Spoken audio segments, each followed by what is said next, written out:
রাতের অন্ধকারে আনন্দীর মোবাইল চুরি করতে গিয়ে আনন্দীর কাছে ধরা পড়ে গেল সুপায়ন। হ্যাঁ বন্ধুরা, এমনটাই দেখা যাবে। তাই সম্পূর্ণ জানতে ভিডিওটিতে লাইক দিয়ে চ্যানেলটি সাবস্ক্রাইব করে দেখতে থাকুন।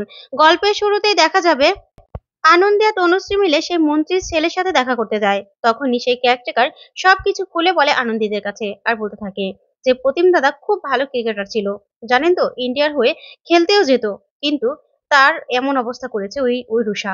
তখনই আনন্দী বলতে থাকে, রুষা কি করেছে রুষা?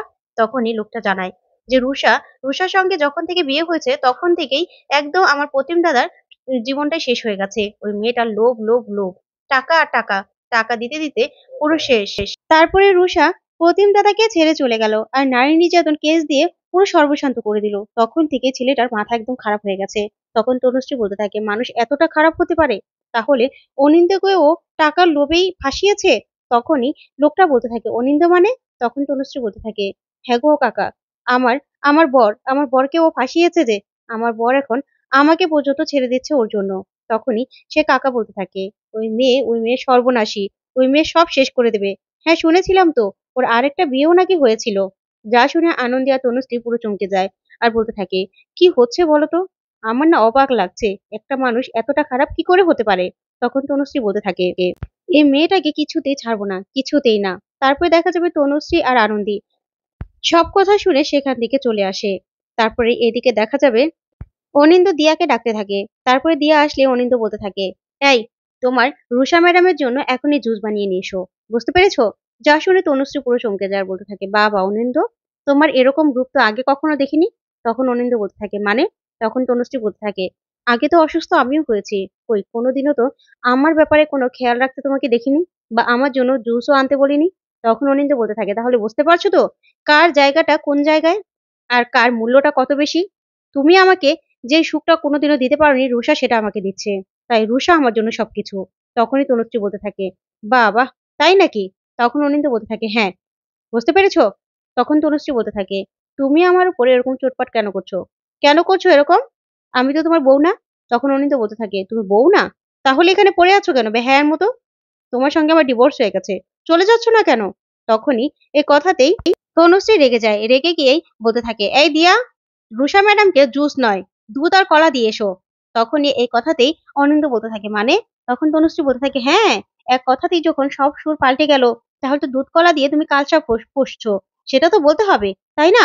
তখনই তনুশ্রী তাড়াহুড়ো করে রুষার ব্যাপারে সব কথা বলতে যাচ্ছিল অনিন্দ্যকে। আর ক্রিকেটার যেই বলেছে ঠিক তখনই সেখানে আনন্দী চলে আসে আর এসে বলতে থাকে, তনুশ্রীদি কি করছো বলো তো? কেন এগুলো বলছো? তোমাকে না এসব বলতে বারণ করেছি আমি, কেন বলছো? ওরা কেউ কি এই কথাগুলো বিশ্বাস করবে? কেউ বিশ্বাস করবে না। উল্টো আরো তোমাকে দোষারোপ করবে, তোমাকে মিথ্যেবাদী প্রমাণ করে দেবে। কেন এই কথাগুলো বলছো বলো তো? তখনই তনুশ্রী আর আনন্দী এ নিয়ে কথা কাটাকাটি করতে থাকে।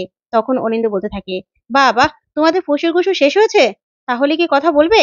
তারপরে তনুশ্রী বলতে থাকে, শোনো, আমি না বলতে যাচ্ছিলাম। তখন আনন্দ বলতে থাকে, না না তনুশ্রীদি, কেন বলছো এসব বলো তো? কেন বলছো? উনি তো আর বুঝতে পারছে না উনি কি ছেড়ে কিসের কাছে গেছে। যাক না, উপর থেকে চাকচিক দেখছে তো, কিন্তু কাল সাপ যে জড়িয়ে বসে আছে সেটা তো আর বুঝতে পারছে না। তখন অনিন্দ্য বলতে থাকে, শোনো, আমাদের ব্যাপারে না একদম তুমি নাক গলাবে না। সব ব্যাপারে তুমি এত কথা বলো কেন গো? তখন তনুশ্রী বলতে থাকে, শোনো, ভুলে যাবে না, ও এবারই বউ আর তোমার দাদার বউ হয়। তাই সম্পর্কটা গুলিয়ে ফেলে এরকম ভাবে একদম কথা বলবে না। তখন আনন্দী বলতে থাকে, শুনুন দাদা, আপনি ভুলে যাবেন না যে আমি আনন্দী, আমি তনুশ্রী না, যে আপনার কথাগুলো মুখ বুজে সহ্য করব। আমি কিন্তু আনন্দী, আমি কিন্তু সব কথার প্রতিবাদ করতে জানি, বুঝতে পেরেছেন? আর যেদিন আপনারও এমন অবস্থা হবে না, সেদিন না কেঁদেও কুল পাবেন না, কারণ পাশে কাউকে পাবেন না তো। তখন এই কথা শুনে অনিন্দ চমকে যায়। তখনই আনন্দী আর তনুশ্রী সেখান থেকে চলে যায়। তখন অনিন্দ বলতে থাকে, ক্রিকেটার কার কথা বললো? না না, রুষাকে আমাকে জিজ্ঞাসা করতে হবে। এই বলে রুষার কাছে চলে যায় অনিন্দ। তারপরে রুষাকে গিয়ে অনিন্দ বলতে থাকে, রুষা, এই নাও তোমার ফলের জুস। তখনই রুষা বলতে থাকে, বাবা অনিন্দ, তুমি তো খুব কেয়ারিং, আমার না খুব ভালো লাগছে, জানো তো? তখন অনিন্দ বলতে থাকে, রুষা, তোমাকে আমি একটা কথা জিজ্ঞাসা করতাম। তখনই রুষা মনে মনে বলতে থাকে, তুমি কথা জিজ্ঞাসা করবে? এমন মায়ার জালে তোমাকে ফেলবো না, তুমি নিজেও কিছুই দেখবে না, ধাঁধা দেখবে চোখে। তারপরে দেখা যাবে রুষা বলতে থাকে, অনিন্দ ছাড়ো না, দেখো না আমার পেটে হাত দিয়ে, ভেবে আমার বুঝতে পারছো? বুঝতে পারছো কিছু? তখনই অনিন্দ বলতে থাকে, না রুষা, আমি তো কিছুই বুঝতে পারছি না। তখন রুষা বলতে থাকে, তুমি কিচ্ছু বুঝতে পারছো না? তুমি প্রথমবার বাবা হচ্ছ, তুমি কিছুই বুঝতে পারছো না? আমি তো বুঝতে পারছি, ফিল করতে পারছি। তখন অনিন্দ বলতে থাকে, দেখো তুমি হলে মা, মারা আগে বুঝতে পারে হয়তোবা। আমি না কিছু বুঝতে পারছি না গো। তখনই তনুশ্রী বাইরে থেকে যাওয়ার সময় সবটা দেখতে পায় আর খুব কষ্ট পেতে থাকে। তারপরে দেখা যাবে তনুশ্রী কষ্ট পেয়ে কান্না করে সেখান থেকে চলে যায়। ওইদিকে অনিন্দ রুষাকে বলতে থাকে, আচ্ছা রুষা, তোমাকে একটা কথা জিজ্ঞাসা করতাম। তখনই রুষা বলতে থাকে, হ্যাঁ হ্যাঁ বলো না। তখন অনিন্দ বলে, তুমি কোনো ক্রিকেটারকে চিনো? তখনই রুষা পুরো ভয় পেয়ে যায়। তারপরে অনিন্দ পুরো অবাক হয়ে যায় রুষার চেহারা দেখে। ওইদিকে দেখা যাবে আনন্দী নিজের ঘরে গিয়ে সবটা একা একা ভাবতে থাকে আর বলতে থাকে, কি ব্যাপার, সুমন দাও আছে, প্রতিম দাও আছে, আবার নাকি আরেকটা বিয়েও আছে, আবার এখানে নাকি প্রেগন্যান্ট, কি যে হচ্ছে কে জানে। এই বলে নিজের ডায়েরিতে লিখতে থাকে। তারপরে ডায়েরিটা রাখতে যাবে, তখনই সেখানে আদি চলে আসে। তখন আনন্দীকে ধরে বলতে থাকে, এ কি আনন্দী, এই ডায়েরিতে কি আছে? তখন আনন্দী বলতে থাকে, দেখুন স্যার, এই ডায়েরিতে আমার পার্সোনাল কিছু ব্যাপার আছে। আপনি তো আমার বন্ধু, তাই সব পার্সোনাল ব্যাপার আপনার সঙ্গে শেয়ার করা যাবে না। স্বামী স্ত্রীর মধ্যে কোনো সিক্রেট থাকে না, কিন্তু বন্ধুর মধ্যে থাকে, বুঝতে পেরেছেন? এই বলে ডায়েরিটা কেড়ে নেয়। তখন আদি বলতে থাকে, কেন আনন্দী এরকম করছেন বলুন তো? তখন আনন্দী বলে, কই স্যার, আমি তো কিছু করছি না। তখন আদি বলতে থাকে, তাহলে মেডিনিস্টে স্কেম যখন ধরলাম, তখন তো আপনি আমি একসাথে লড়াইটা করেছি। তাহলে এখন কেন আমাকে কিছু বলছেন না, আপনি আলাদা করছেন? তখন আনন্দী বলতে থাকে, দেখুন স্যার, তখন মেডিনিস্টে হওয়া স্কেমের বিরুদ্ধে আমরা লড়াই করেছিলাম, আর এখন আপনাদের বিরুদ্ধে আমাদের লড়াই। তাহলে আপনাকে আমি কেন বলবো? তখন আদি বলতে থাকে, আনন্দী, সব ব্যাপারে কেন আমাকে কাঠগড়ায় দাঁড় করান বলুন তো? আমি তো আপনার পাশে আছি তো, বন্ধুর মতো। তখন আনন্দী বলতে থাকে, হ্যাঁ স্যার, বন্ধুর মধ্যে থাকুন না, ঘরে শত্রু রেখে আর আপনি আমার আমার সঙ্গে বন্ধুর মতোই থাকুন। তখন এই কথা দিয়ে আদি বলতে থাকে, আনন্দী, এখনো আবার সেই তিথিরের কথা উঠাবেন? কেন এসব কথাগুলো বলছেন বলুন তো? তখন আনন্দী বলতে থাকে, বেশ, আর বলবো না। তাহলে আপনার যা খুশি তাই করুন, আমার ব্যাপারে না আপনি কোনো রকম কোনো মাথা ঘামাবেন না। তখনই আদি বলতে থাকে, আনন্দী, কেন কেন আপনি আমার সঙ্গে এমন করছেন? তখনই আনন্দী চলে যেতে লাগলে আদি হাতটা ধরে ফেলে। ওইদিকে দেখা যাবে অনিন্দ রুষাকে বলতে থাকে, কি ব্যাপার, তুমি তো কিছু বলছো না? তখন রুষা বলতে থাকে, ক্রিকেটার, হ্যাঁ, ইন্ডিয়াতে যারা খেলে তাদের তো আমি চিনি। তখনই অনিন্দ বলতে থাকে, না ওরকম কিছু না, তুমি কি বিশেষভাবে কোনো ক্রিকেটারকে চিনো? তোমার সঙ্গে কি কারো কোনো সম্পর্ক ছিল? না হলে তুমি ক্রিকেটারের কথা শুনে এরকম চমকে গেল কেন? তখনই রুষা বলতে থাকে, কি যে বলো না, কাকে চিনবো আমি? না না, কাউকে তো আমি চিনি না। এই বলে অনিন্দকে জড়িয়ে ধরার চেষ্টা করলে অনিন্দ বলতে থাকে, শোনো, তনুশ্রী তো কি একটা ক্রিকেটারের কথা বলছিল। তখনই রুষা মনে মনে বলতে থাকে, সর্বনাশ। তারপর রুষা বলতে থাকে, ওই তনুশ্রীর কথা শুনে তুমি আমাকে সন্দেহ করবে?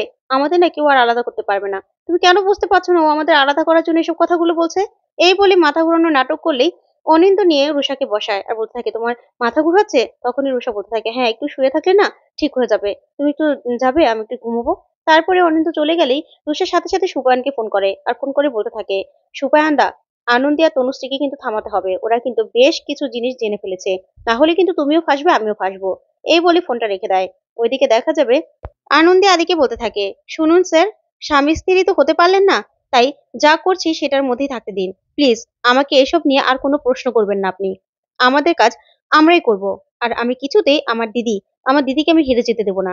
কিছুতেই না। ওই কালসাপের মুখোশটা আমি খুলবই। এই বলে আনন্দী সেখান থেকে চলে যায়। তখন আদি খুব কষ্ট পেতে থাকে। তারপর দেখা যাবে রাতের অন্ধকারে তনুশ্রী বাড়ি ছেড়ে চলে যেতে লাগে। তখনই আনন্দী বলতে থাকে, তনুশ্রীদি, তুমি বাড়ি ছেড়ে পালিয়ে যাচ্ছ? তখন তনুশ্রী বলতে থাকে, কি করবো আনন্দী, আমার যে কষ্ট আর সহ্য হচ্ছে না, আমার যে ভালো লাগছে না। তখন আনন্দী বলতে থাকে, শোনো না, ওই রুষা মেয়েটা কিন্তু বোকা, বুঝছো? না হলে তুমি ভেবে দেখো না, আমরা যখন রিসর্টে গেলাম তখনও কিন্তু রুষার কোনো অস্তিত্বও ছিল না। তারপরে আর অনিন্দদাও কিন্তু জানতো না যে ও প্রেগনেন্ট। ও সবার আগে তাহলে কাকে জানাতো? অনিন্দদাকে জানানোর কথা ছিল। কিন্তু বাড়ি এসে সবার কাছে কেন বললো? ও না প্রতিটা কাণ্ড তো কারো কথাই করছে, বুঝতে পেরেছো? ও না কারো হাতের পুতুল। তখনই সুপায়ন সব কথা শুনে বলতে থাকে, আনন্দী, তুমি বেশ ইন্টেলিজেন্ট। তো বন্ধুরা, আজকের আপডেটটি কেমন লাগলো কমেন্ট করে জানাও।